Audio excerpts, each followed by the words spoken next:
until the day that we exercise the ghost of mimicry, we are going nowhere. That is why when you go to our parliament, a member of parliament cannot pronounce a word without saying, Mr. Speaker, sir, make your point. Mr. Speaker, sir, cannot be form and part of a speech. And you look at your speaker, he is dressed in wool that was used in medieval Europe, and you think that that is a badge of honor. You go to our courts, you find our judges are equally dressed in things that ought to belong to the Museum of History alongside the spinning wheel. And we think it is a badge of honor. You come to our leaders, they still want to be addressed as His Excellency or the Right Honorable something. Titles that were used in medieval Europe. We must change. And we are only going to change when you, the young generation, my friend Habib, in Kariobangi, and I know that area well. We work there even as I speak. Go out there and speak a different language. When we were growing up in Jericho, it did not matter whether one was Kikuyu. We didn't even know. It's only later that we knew that Kariuki was a Kikuyu name and Wafula was a Luhya name. Today, you see the government advertising a post and they put there John Lukoe, Luhya. John Joroge, Kikuyu. Go out there in Kariobangi and change minds. Those of you who are from Kibera and Katwekera, go out there and change minds. If you are from Kaloleni, go out and change minds. And just don't be in Nairobi, go out there. In Kilifi, let ICJ not be a boardroom arrangement where we speak to ourselves in English. Nendeni mkazungumza na watu kwa Kiswahili na lugha zao za mama. Hilo ndilo jambo ambalo lazima tulitekeleze ikiwa tunataka kulibadilisha taifa hili. Kwa kuwa taifa imepigwa ngeta kwa lugha ya mtaa na wahuni tunaowaita viongozi, na wahuni hawana haya.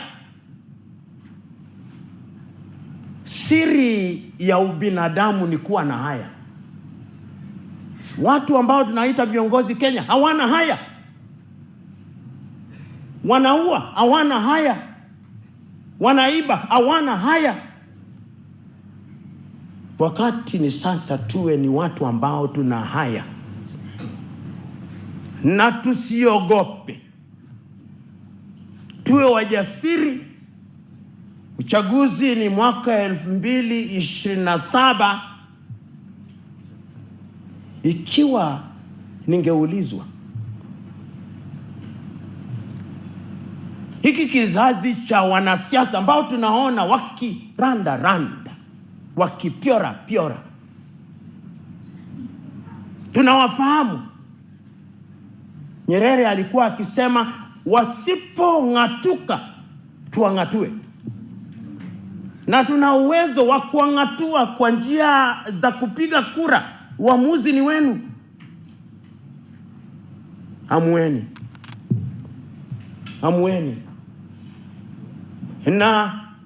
Namalizia hivi.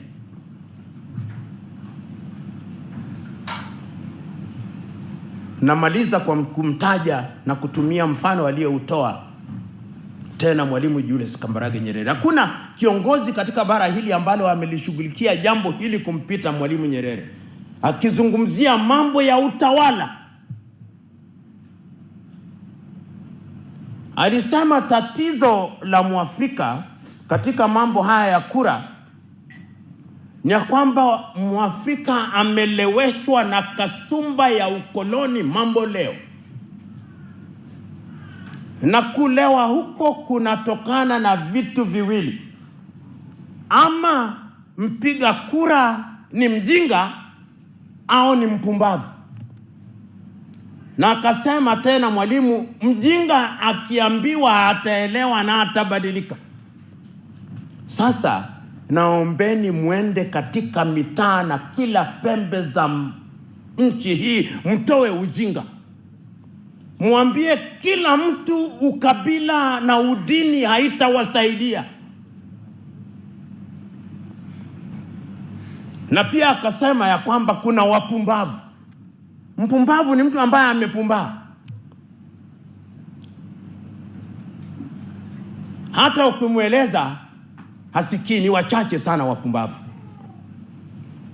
Mkimwona mpumbavu mkwepe kama ukoma. Na mwisho kabisa naenda kule Ugiriki. Wagiriki walipozungumzia mambo haya ya kidemokrasia, na nitaeleza kwa Kiingereza ili na wengine waelewe. The Greeks divided their population, as you famously know, into 3 categories. Idiots. Idiots are individuals who may have gone to school. They have degrees, PhDs, they are professors, but they are idiots. They do not make demands of their representatives. When there are potholes on the road, they buy 4-wheel drive cars. When there is insecurity, they hire security firms. Gardewald from Canada, Fargo from the United States, 4GS from the United Kingdom. Those are idiots. They think that they are immune. They are cast to their countries. Then there are tribalists who think that their security and safety lies with their tribesmen. When they say kwa Kiswahili wanasema yours is yours. Mokamba kevindio. Oduadu. Modo wa nyuba. Those are tribalists. Shenu ne shenu mulembe. Those are tribalists, and they are a danger to our country. The third category are citizens. The people who look at Kenya and they know that Kenya belongs to us and the generations yet to be born. And they want good roads. They want good schools where you do not know whether you are in CBC or CBE. You never know what we are doing. They want security. They want opportunities for our young men and women. They don't want our young men and women to be exported to Myanmar, to be exported to the Arab world in modern day slavery. Those are citizens. Today, I'm urging you to be citizens of the Republic of Kenya. Because when you are citizens of the Republic of Kenya, you will be good citizens of Africa, East Africa, and good citizens of the continent of Africa, and good citizens of the world. So go out there and do that which is good and right, in the knowledge that we have men and women in positions of authority who do not care and think that they are larger than life, almost as large as death. But remind them that they are lived a Mobutu in the Democratic Republic of Congo. Remind them. Remind them that they are lived a Jean Bedel Bokassa in Central African Republic. Remind them. Remind them that they are lived Bongo in Gabon. Remind them. Remind them that they are lived Jean-Claude Duvalier in Haiti. Remind them that they are lived Fez al-Assad and Bashar al-Assad in Syria, and they are no more. Remind them. God bless you.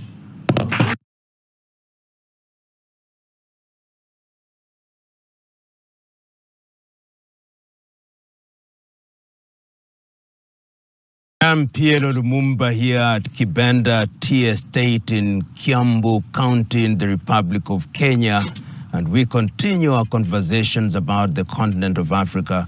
And today we look at the legacy of the man for whom I am named, Patrice Emery Lumumba. Patrice Emery Lumumba was born amongst the Batetela people in Kasai. And like all young people who grew up during the colonial period, in his case, the colonization of Belgium, he was exposed to Western education, but did not pursue his education to the university level. He joined the working force, joined the postal services during the colonial period, and in 1955, Patrice Emery Lumumba joined the trade union movement. It is during his exposure to the trade union movement that he caught the bug of the fight against decolonization. He himself says that he had heard of freedom fighters in other parts of Africa. He had heard of Ghana's Kwame Nkrumah. He had heard of Nnamdi Azikiwe of Nigeria, and had heard of Julius Kambarage Nyerere, and of course Amilcar Cabral of Guinea-Bissau and Modibo Keita of Mali. And this is what energized him. And one of the things that Patrice Emery Lumumba says annoyed him the most was the manner in which King Leopold of the Belgians had controlled and impoverished Congo.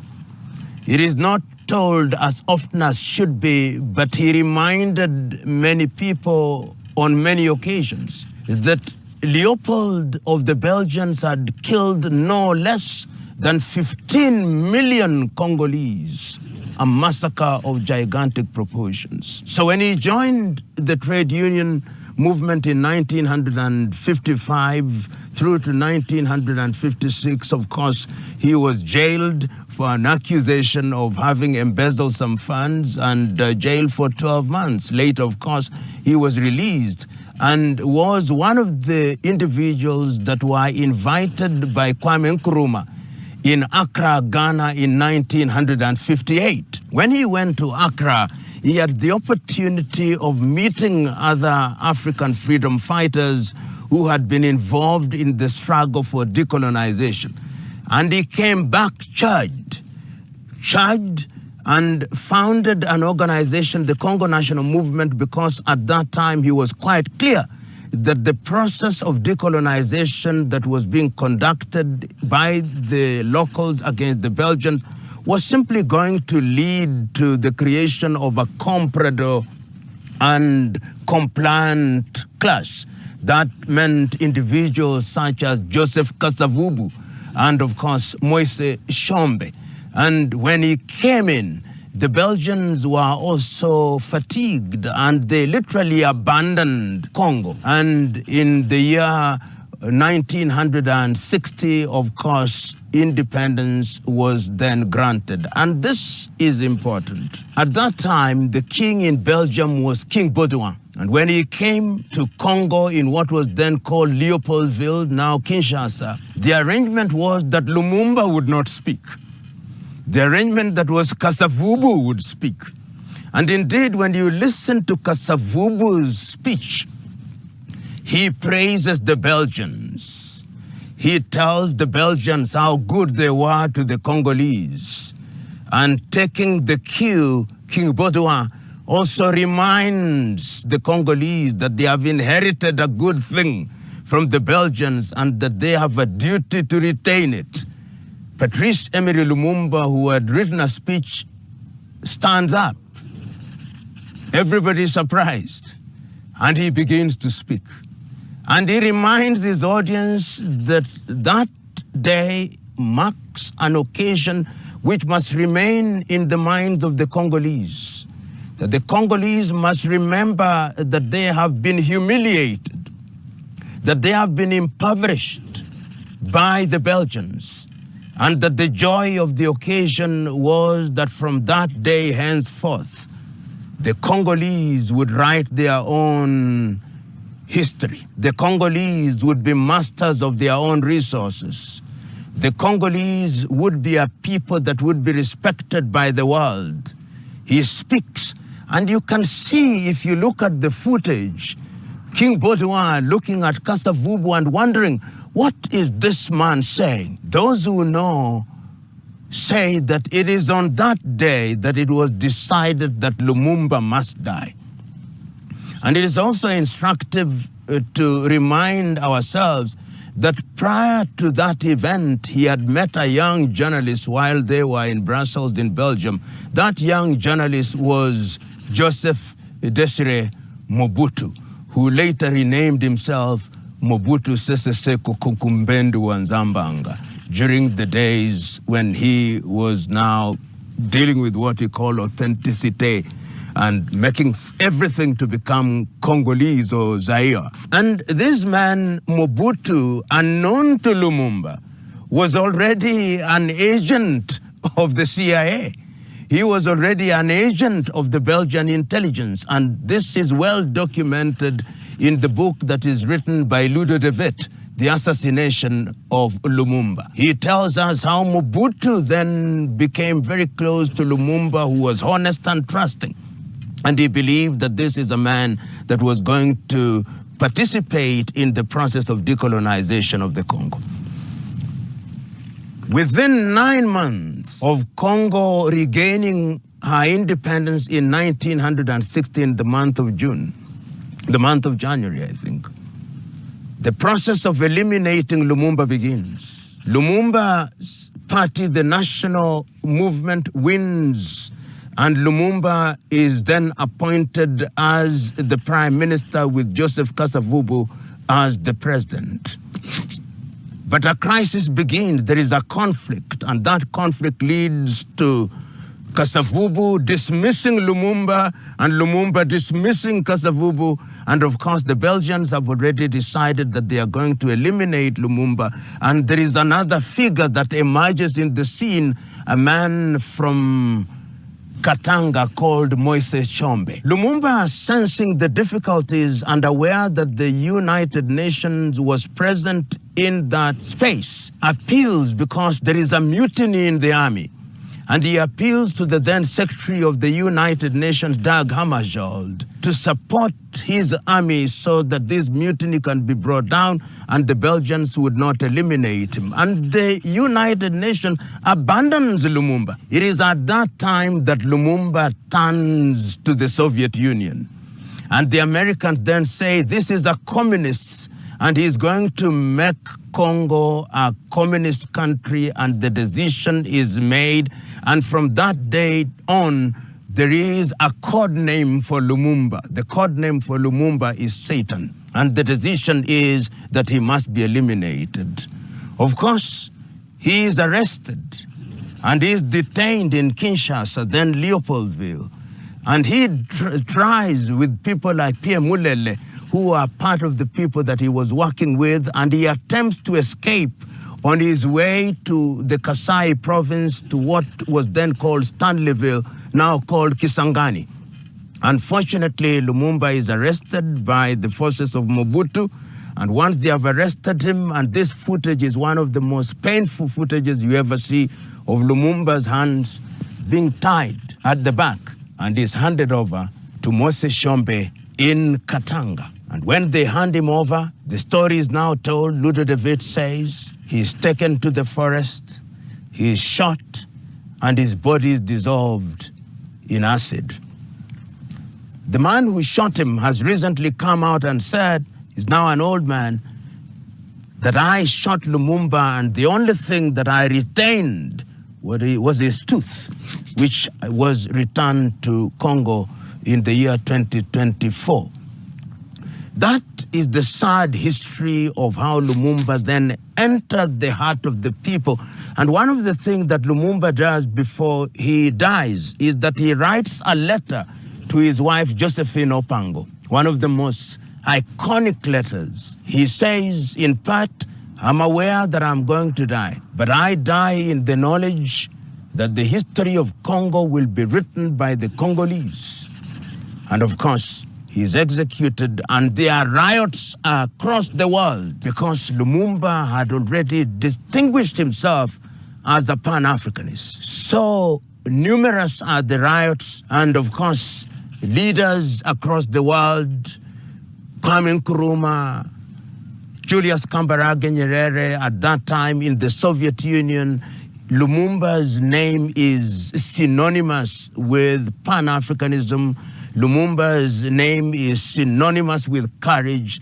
Lumumba's name is synonymous with somebody who loves his country. Lumumba's name is synonymous with the good things that the Congolese would have wanted. And Lumumba is only age 36 at that time. And subsequently, of course, it is said that the spirit of Lumumba has never rested. It has never rested, with the consequence that even as we speak today, the Democratic Republic of Congo has known no peace and will never know any peace. I know that his legacy was preserved in many ways. Here in Kenya in the 1960, in honor of Lumumba, we had something that was formed by the Kenya African National Union, KANU, called the Lumumba Institute. We had streets named for Lumumba.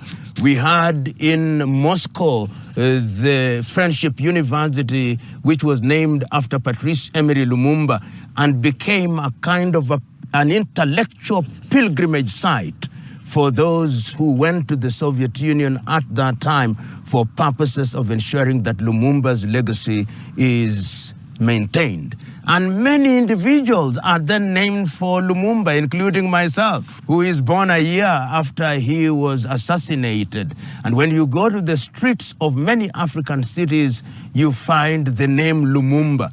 And the name Lumumba, as I've already indicated, has become synonymous with that which is good. It is also important to note that Lumumba came from a small ethnic group, the Batetela. He was not from the Baluba, he was not from the Bakongo, but yet he was able during that period to emerge as the most iconic leader at that time, and he was able to transcend ethnicity because Lumumba believed that Congo must be one. Remember, in the Democratic Republic of Congo, as we know it, it changed its name to Zaire, and now the Democratic Republic of Congo, there are more than 250 ethnicities or tribes. And knowing that as you do, you can then appreciate how difficult it must have been in the 1960s with limited communication for Lumumba to have succeeded in getting into the hearts of the people, for Lumumba to have been accepted across the region, for Lumumba to have been voted by the people, and for him to have won. That in itself is indicative of the man who he was. And one can dare say that Lumumba is dead. Long live Lumumba, because the likes of him never die. Thank you very much. Our conversation, some may say discourse about the continent of Africa, will continue as it must. But let us say our goodbyes in the knowledge that we'll meet again to continue the conversation.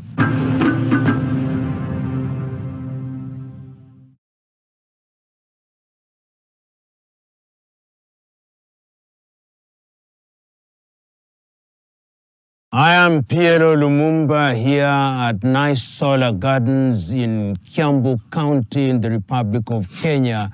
Today we talk about colonization and ask ourselves the question, has it died? Or it is alive in different ways? And in order to answer that question, I always must refer to this book by Nkrumah, Neo-Colonialism, the Last Stage of Imperialism. And what I gather from that book is that classical colonialism may have ended, but as some have said figuratively, that African countries received the crown, but the jewels were retained by the colonizers. So that it is true to say that many African countries, all African countries, now by dint of decolonization have a flag, they have national anthems, they have national mottos, they control, or so they think, they control their politics, they have their presidents and their prime ministers, they have their ministers, they appear to control their budgets through their parliaments. But the truth is different from the perspective of many, that the colonizer simply changed tact, and they changed tact in such a subtle way that in many ways they continue to control their former colonies in very interesting ways. And let us just look at some of the countries and how it is that even when we talk about the end of colonization, you still see vestiges of it in what can be described as the neo-colonial project. Let us start with the most notorious of them, France. When France wanted to live as a colonizer, one of the things that they did was to cause a vote to be cast by the colonized peoples. That was during the presidency of Charles de Gaulle in 1958. And many of their colonies were asked to vote either yes or no, whether they wanted France to be retained. Many of them, of course, voted yes. But in Mali, under Ahmed Sékou Touré, they voted no. The same was the case in Algeria, where Ahmed Ben Bella was very clear. And when they were leaving at that time, the French destroyed almost everything in Mali, in Bamako. The same they did in Algeria, and many people were killed. And then they entered into a pact with their former colonizers, which some have described as the pact for the continuation of colonization. And that pact required, among other things, that France would continue to control the resources of their colonies. France would continue to ensure that a good part of their natural resources were kept in their banks. France would ensure that they would print their currencies, and in many ways, France was still in control. And of course, they created an organization called La Francophonie, where the former colonized peoples are members, and France is the one that controls. And that tells you that this was as a subterfuge, a very subterranean and perhaps not so subtle way of ensuring that France still remained in control. Look at the British on their part. Long time before the process of decolonization started in Africa, they had as the Commonwealth of Independent Nations. And many countries, after they regained their independence, including African countries, became members of the Commonwealth, which is headquartered in London and whose titular head is the British monarch. If you want then to understand how the whole thing operates, you will see that amongst the Commonwealth nations, even certain things are dictated to the Commonwealth countries by the British, even if they don't say so. For example, when we talk about ambassadors, when you are members of the Commonwealth, you don't call them ambassadors, you call them high commissioners. And this in itself tells you how, in a very subtle way, perhaps I'm using the word subtle wrongly, it is very obvious that the very reason why the Commonwealth of Independent Nations was created is because you still want to control. Does it not appear strange to you that the United States of America, which was a former colony of the British, is not a member of the Commonwealth because it has power outside of it? But African countries and a few Asian countries, but I'm focusing on Africa, are members of the Commonwealth. This is a continuation of colonization through the neo-colonial project. In addition to that, if you look at the Belgians, it is the same thing. Of course, they had only their colony which they retained in the Democratic Republic of Congo, but you will see that at critical moments, many Belgian, the Congolese leaders look to Belgium as the true political north. So there is the continuation of colonization, once again, in a very subtle way. The Portuguese also ensure that that happens, and you will discover that when you visit countries such as Angola, perhaps only after the death of Neto or